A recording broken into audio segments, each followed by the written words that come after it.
REA at it again. More about this and other stories on This Week in Retro. High-resolution color graphics. This land of high technology. The revolution in technology that made the information age possible. Those kids are not afraid of computers. A credit card-sized handheld. Gamers are all agog at EA. The computers that made Britain. And Ken sent me. All this in our community question of the week on This Week in Retro. Up-to-date news for out-of-date tech. And before we begin, I must say a big thank you to Amigo Aaron for sitting in last week. Hopefully we'll see him again on the show in the future at some point. Thank you very much, Aaron, for covering for me. Neil, it seems like each week we're covering a new handheld device. From the Zelda Game & Watch unit that was just announced last week to covering the latest physical releases for the Evercade, it seems like the public just can't get enough of gaming on the go. I've got to say it's puzzling because, let's be honest, we're all carrying around computers in our pockets that dwarf the processing power of these dedicated handheld units. Now, Neil, why do you think mobile phones haven't replaced portable gaming devices entirely at this point? Input always comes down to the same thing, I think, John. I've tried all manner of virtual on-screen joypads, emulators on my Android, and there's no shortage of them. There's plenty that you can play with. Tablets as well. It's just not tactile enough to be an enjoyable experience. You tend to load up the emulator, load up the game, and you say, oh, this is cool. I'm running Earthworm Jim or Toe Jam and Earl or whatever on my phone. It looks great because the pixels are all squashed down, so the image looks amazing. And then you quickly learn to hate the experience because you try to play it and it just doesn't feel right without a joypad. Joypads are still with us after 4 decades, and there's a very good reason for that. Yeah, I agree with you. Well, if you're a fan of sticking yet another thing in your pocket, you might want to check out the Arduboy FX. Now, this name might ring a bell if you've been following the portable scene for the past couple of years. The Arduboy originally launched as part of a Kickstarter campaign back in 2015, and it's most notable for its extremely tiny size. It's about as big as a credit card, and it's all of 5 millimeters thick. So picture an original Game Boy shrunk down to that size, and you get the idea of the layout. Luckily, it did swap the pea green screen of the Game Boy for a more civilized OLED display, still monochrome though. The unit gets its name from the Arduino board inside it, and its game library is entirely homegrown by enthusiasts within the community. Neil, do you recall hearing about this at all before? I do. I remember the Arduboy.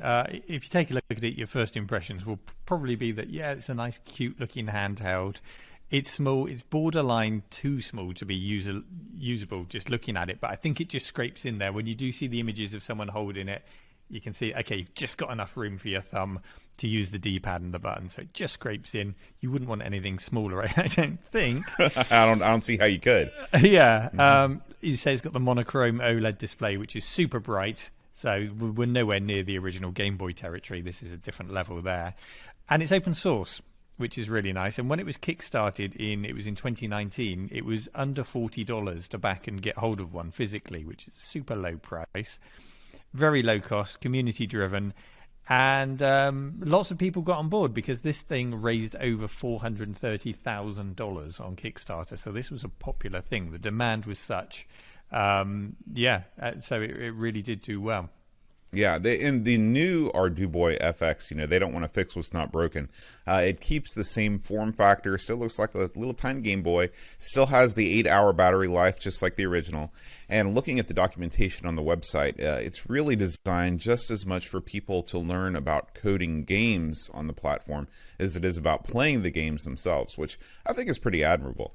The biggest improvement by far on the FX model is the addition of expanded flash storage. Now, the original Arduboy could only load one game at a time into memory, so you needed to connect the unit to your PC each time you wanted to play a new game, which is definitely a drag if you were planning on taking this on a long bus trip. Oh, yeah, definitely. You would have to defeat the whole object of gaming portability by taking your laptop with you so you can put a game onto the Arduboy.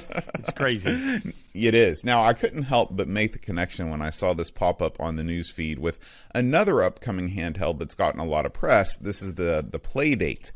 You know what I'm talking about. This is a wacky yellow gimmick with the hand crank, but it's got that same black and white screen. Now, remember, the Arduboy is the size of a credit card, so the screen is only 128 by 64 pixels. We're talking about a very, very low-res screen. It's funny how between this and the re-release of the several quote-unquote classic LCD titles that Tiger Electronics has released, people are getting nostalgic for gaming at a resolution that I never would have thought anybody would want to go back to. This is nostalgia in every sense of the word. This is nostalgia where the rose-tinted glasses, they really are on for... Yeah. When it comes to Tiger Electronics games, definitely. They were the absolute worst. But even though I was always drawn to them because they often got the big name licenses. They got Street Fighter and they got Mortal Kombat and there was Outrun and Afterburner. They got all of these licenses. And as a kid, you did sometimes buy into the hype and the idea that you might actually get a slice of those awesome arcade games for £10 or £15 or even less. But it was always a recipe for disappointment, John. Yeah. I had half a dozen of these throughout the years in my youth. And although I played them because they were, of course, better than nothing, once the Game Boy came on the scene, those all disappeared pretty quick. Now, coming back to comparing modern low-res handhelds, one major difference between the Playdate and the Arduboy FX is the price. The Arduboy FX can be had for just $59, which is pretty reasonable. I believe that the Playdate has just had a price increase, and it's hovering somewhere around $200. So the Arduboy is much cheaper. There's a library on this thing of 200 plus games ready and waiting for your perusal. I'm intrigued by the incredibly tiny size of this thing. So if you have one or you plan on ordering it, please leave us a note in the comments. A big thank you to... Oh, sorry, I was going to say, don't make the whole LCD game comeback too popular.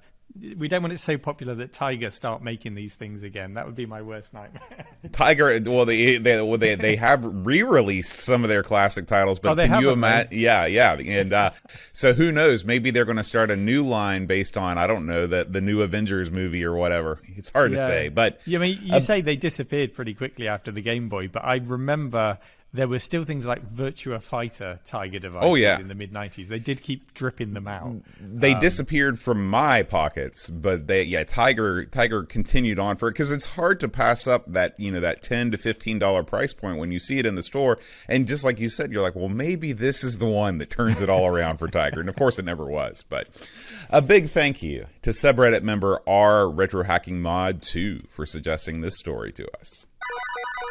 So an interesting snippet of news that came by our way on the subreddit this week, with thanks to Dave Velociraptor, is the story that two games of quite historical significance are being removed from the website GOG, or Good Old Games. GOG has been a really useful service for many old gamers who want to revisit games that are no longer compatible with modern systems. So maybe they require an older version of Windows, even though they're PC games, they just don't run on Windows 10 or Windows 7 or whatever it is that you're running, or you need MS-DOS. And what they do is they package the game up in a way that can work with just one click. It might be that they've bundled it with DOSBox behind the scenes. However they've done it, they've just done it so it's nice and simple for the end user. And you don't have to worry about DRM or anything like that. So a really nice service. And the news this week is that everyone's favorite game publisher, EA, have asked GOG to remove Syndicate Plus. They've asked them to remove Syndicate Wars and also Ultima Underworld 1 and 2 from their website. Now, GOG is a legit site. This isn't some kind of dirty pirate's lair. It's not like we used to have, and there probably still are, lots of abandonware sites where people would just put games for download just because they were 10, 15 years old. They considered them abandoned, but that was still legally, completely unacceptable. GOG is all above board. So this isn't because of a legal dispute or anything like that. It's just a change of mind from EA, or perhaps any agreement they had in place has expired. Whatever it is, EA don't want these games available on GOG. So the big question is, why, John? Any thoughts on why you think EA might be doing this? Well, obviously they're doing it so we can get our federally mandated one mention of Ultima in each episode of This Week in Retro.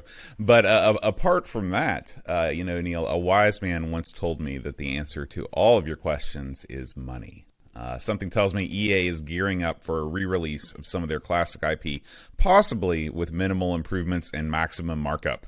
I'd look for a brand new Syndicate and Ultima Underworld collection coming exclusively to the EA Play service or Origin or something like that at some point in the future. Yeah, well, the story is shared on the PC Gamer website. We can obviously only speculate at this time, but PC Gamer are suggesting that there's a possibility that they might be sold on the Origin gaming service. That's like EA's version of Steam. It's a service that I've not been a fan of since experienced it a good decade. Going back a good decade, John. I bought Codemasters Formula 1. It must have been 2008, 2009. It was a long time back. I don't think Codemasters had the license that long for Formula 1 at the time. And although this was a physical release, I had a boxed copy.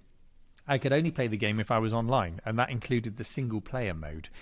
It was incredibly frustrating because I had a terrible internet connection at the time. There were periods when I just couldn't play it, even in single-player mode, because my internet was down. I hated it. That's so awful. There began my long hatred of Origin. Not just EA, it's on every level. It's on every level, John. They annoy me. Has the world changed? Yes, the world's changed a huge amount in the last decade. We've got much faster, much more reliable internet connections. And DRM does have its place in making sure game studios are fairly paid. But I really don't want to see retrospective DRM being added to old games, John. That would just be horrible. Yeah, well, that's definitely where we're heading. I can't help but think that it is a little bit of karma coming back to bite us. All of the sales that publishers lost to pirates back in the 80s and 90s are being clawed back by these guys looking to lock everything possible down. Yeah. The silver lining is that possibility that we might be getting something new. So we might get a new Syndicate, an Ultimate Underworld. We might get something like that from EA. Both franchises, I think, could be adapted really well in the modern day. Ultimate Underworld, maybe in VR, that would work. Syndicate's never lost its Blade Runner-esque coolness. That's just as relevant today as it ever was, and that real-time strategy style. So, fingers crossed. Maybe something really good will come out of this. I don't know. We'll keep an eye on it. Keep an eye on the news. I really hope it's not going to be commonplace to see games removed from GOG like this, because if publishers start wanting to shelve names just because they might someday do something to them, that would be a really bad precedent to set. So let them breathe, EA. Let those old games be celebrated. You'll likely find that if you do make a new game, you'll have fans old and new ready to take it up because they've experienced it through a service like good old games. So, let's not do this too much, please. Do you think EA listen to our show, John? Do you think we might be able to influence them? Oh, absolutely. I mean, I think they play it weekly. In their boardroom meetings, they've got the whole top-tier management team there gathered just to listen to our pearls of wisdom, Neil. I think you're right, John. I think you're right. And this feels like a good time to share our thanks with our good friends, RetroRewind.ca. Now, I have a feeling, John, you may correct me if I'm wrong, but I think a few episodes back, for some reason, I mentioned that they're in California. They're not. RetroRewind.ca are based in Canada, hence the .ca domain. I don't know how I got that confused, but they do indeed serve California and the UK and everywhere else in the world with their store full of Commodore goodies. Commodore 16, 64, 128, Amiga. RetroRewind.ca have everything from capacitor kits to diagnostic harnesses, IDE adapters to kickstart relocators. If you can think of it, if you need it, they have it. And we'd both like to say thank you very much to RetroRewind.ca for supporting the show. Go and check out their store. Neil, we've definitely hashed out our respective computing histories more than a couple times on this show. But if I were to ask you what was the one computer that made you who you are today, what would you say? Oh, that's a tough one, isn't it? I would go back to the very start. I would say Amstrad CPC 464, very British micro. Not because it did much more than gaming for me. I was too young to really get involved in anything more than gaming on that. But it got me completely hooked on computers. Computers weren't in every home at this stage. They weren't in that many homes, to be honest, when I was growing up. And along came this Amstrad. It gave me ease of use.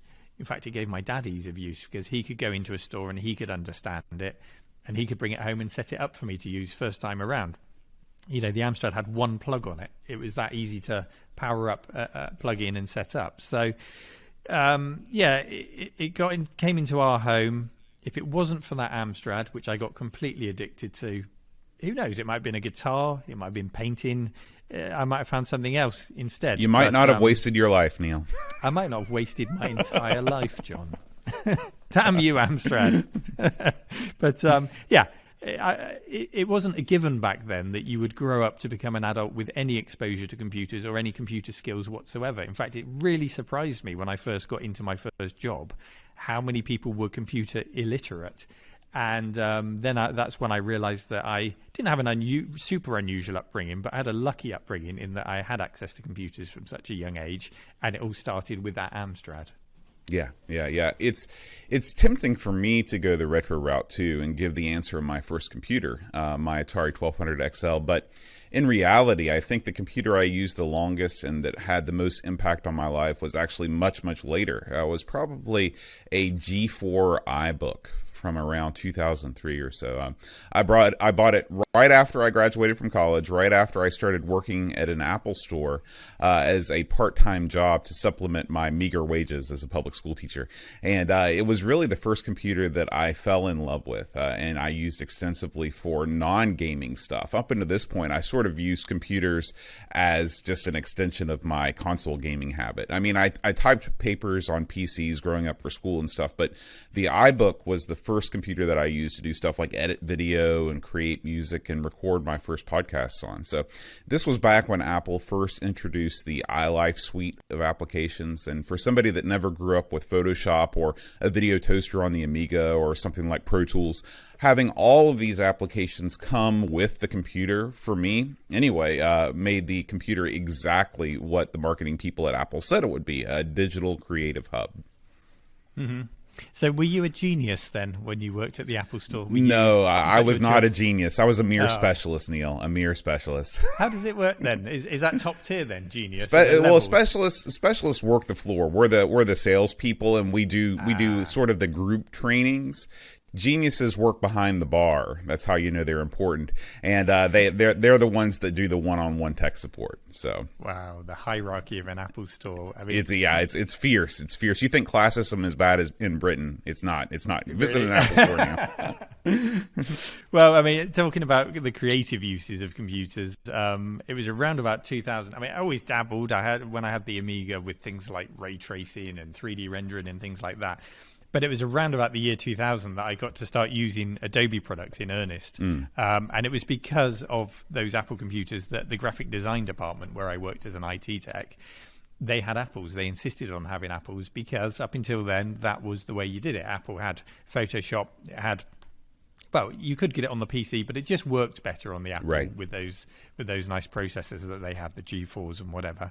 But at this point, because I was supporting them, I was sent off on a course so that I could support them better.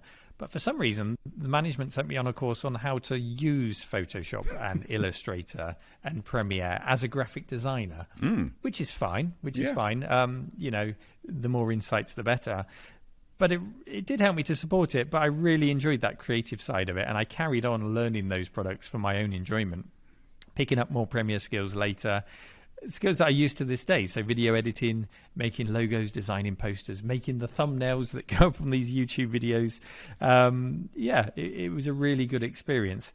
I have to say, though, I did do that all on an HP workstation computer back then. So I was doing it on Windows. Traitor. So sorry about that, Apple. Well, the Amstrad and the iBook might have made us, but what about the bigger picture? What about the computers that made a nation, Neil? And not just any nation, your nation. The Computers That Made Britain is the name of a new book just published by Raspberry Pi Press, and it's tackled the challenge of summing up the history of computing in your homeland, Neil, going all the way back to the earliest days of the home computer. This book covers everything from the juggernauts like the ZX Spectrum and your beloved Amstrad CPC, but also the history of more obscure computers, such as the Research Machines 380Z and the ill-fated Sinclair QL, all with an eye on the people and places that created these remarkable machines. Now, Neil, you're an author of no small repute. Would you give your seal of approval to this upstart publisher and their effort to chronicle Britain's computing history? I do give it my seal of approval, but something funny, John, that wasn't my first reaction. My first reaction when I saw this released was, oh crap. The reason being that I've been working behind the scenes with a little team on creating a book. We're not that far into it, but we are working on it, and it's a book that's based on a very similar title, extremely similar working title. But having checked this out, it's a very different format to what we've been working on, so my fears quickly lifted. And you can never share these stories enough.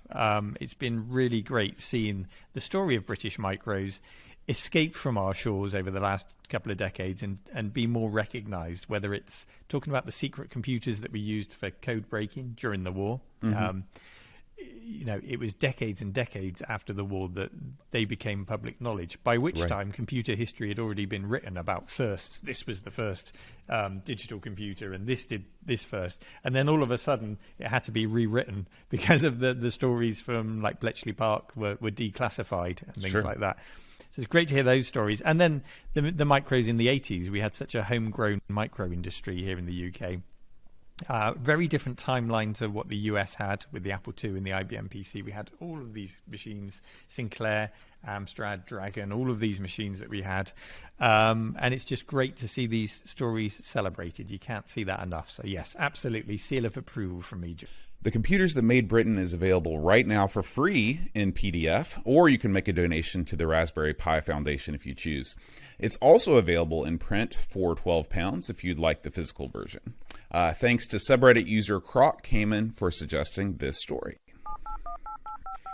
So, John, just to round this week off, I wanted to follow up on a story we spoke about a few weeks back when it came to light that Ken Williams of Sierra fame was working on a new game.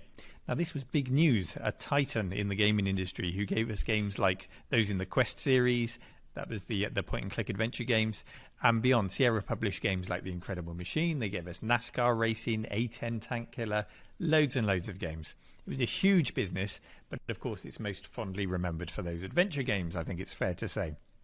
Well, just last week, I had the honour of interviewing Ken Williams himself. I bagged an hour and a half with him while he was in port, and I'm not exaggerating here. The interview ended with Roberta appearing and telling him it was time to leave the marina and set sail on the next leg in their life, sailing around the world. It's like them and me have a mirror existence, Neil. I can't tell you how many times after we get done recording this show, I set sail to my next port. Oh, yeah. I mean, I see the camera rocking slightly somewhere. You're there on your yacht. Right. Oh, if only. So, of course, I took the opportunity to ask him about this new game. Oh, tell me more, Neil. I'm going to. Keep your hair on, John. But, I mean, this is a difficult one. Because I got some info out of him, but he was also quite coy about what he was prepared to share. And I will release the full interview just as soon as it's edited up. But there is a website up now. It's called kensgame.com, and I love his domain choices. He also has kensbook.com for his book. It works. Yeah, it works. Sure. And the first page you'll see on this website is a vault door with the words top secret on it. And little information is given about the game there. So here's what I learned from chatting to him. First up, what they're pushing hard and up front is that it's a VR game. He didn't say if it could be played without a VR headset, but it was pushed really heavily that this is VR. And I should add at this stage that I was joined by a guy called Marcus, who was very much Ken's hype man. He had the wraparound sunglasses on and everything, and he was really excited about the VR aspect of the game and how you would get fully immersed in this world. We also established that Unity is the underlying technology, the engine being used for this. And Ken compared Unity to... He actually said it reminded him of the old Sierra engine that he used for his game. So AGI, or the Adventure Game Interpreter, which was developed in-house at Sierra. He went so far as to say that if the development of AGI never ended and continued through to this day, then Unity is what it would have become. Part of how I got into this was I started coding just to keep my coding skill current with a popular engine that is used for games called Unity. And then quickly I kind of saw that this is what like Sierra's SCI, our internal language, would have been if it had kept evolving for another 20 years. And in fact, Roberta was just yelling at me the other day or giving me a hard time saying, she told me 100 times when I sold Sierra, why didn't I hang on to our development engine and keep enhancing it? And we'd have had a huge company today. And she's right. Unity is a big company. It's supporting a lot of the games. And in some ways, there's more money selling picks and shovels at a gold rush than there is digging for gold. So I should have stayed in there. But I started messing with the Unity engine, and suddenly I realized that in a way SCI didn't go away. This is like a super evolved version of it, and there really is something that could be done that is worth playing by a fairly small team. And it's easy to look back and chuckle at that because Unity is huge. And yes, Sierra was big, but in the 80s, it was a different kind of big. It's nothing compared to the size of video game companies today. But through the 90s, this was a company turning over billions of dollars before its downfall. So, you might chuckle, but actually it's perfectly possible that could have happened if the money kept coming in and they kept developing. Now, this is where it gets interesting. I established that Ken and Marcus, they are the team. That's it. Ken is doing all of the programming. Marcus is involved, I believe, in the artistic direction and some of the art assets and things like that. And he also engaged Ken originally. He says that he's the one that got Ken back into game development. And Roberta is set to come and work on the story and add the meat to the game a little later. But at this point, Ken is making the game using temporary assets to get everything in place. How big is the team that's working on this?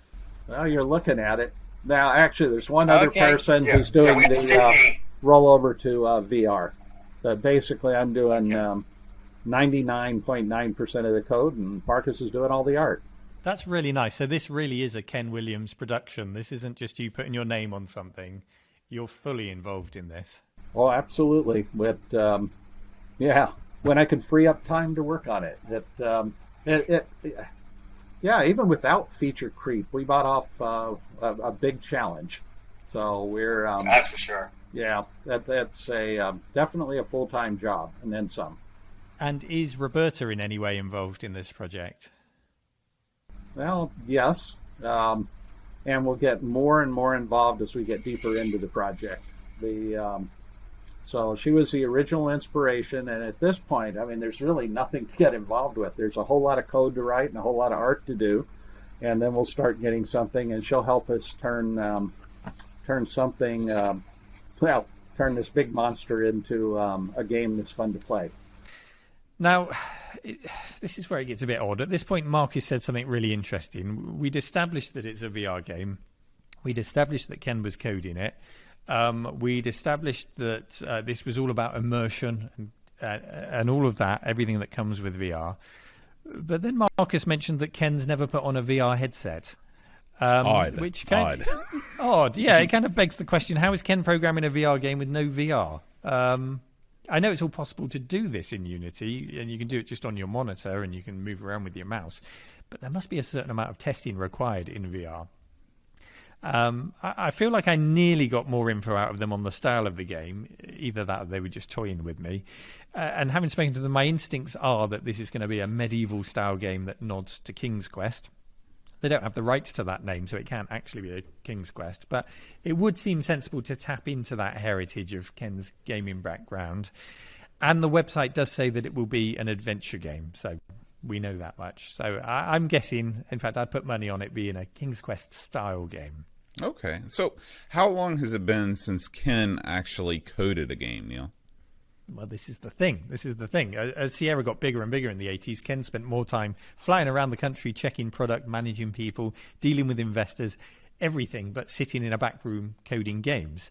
So for him, on a boat with no VR helmet, to take on this task, it does seem like a really big thing to ask in 2021. How sure are you that the hype man isn't actually the brains behind this? Ken is the figurehead. Who knows? Maybe Ken's just sailing around the world and it's the hype man that's working furiously. Maybe that's why he had his wraparound shades on so he couldn't see his bloodshot eyes. Exactly. I don't know. I think what we're going to see is not a AAA title in the old Sierra vein. I think it will be more like an indie project. I really hope that Ken has got a hook, a mechanism in this game that's going to make us say, wow, why didn't they think of this before? I just can't see a small team creating an immersive reality of. It would have to be of the level of detail of a Skyrim or a similar game like that in this day and age. So I think it's going to have to be a very, very stylistic or minimalist creation. Maybe, this would make a lot of sense, maybe it will be a pixel art style 2D adventure game that somehow sucks you in with VR. Maybe it's that classic point-and-click adventure game perspective, but they've added stereoscopic views through using the VR helmet. Maybe, a traditional fixed camera position.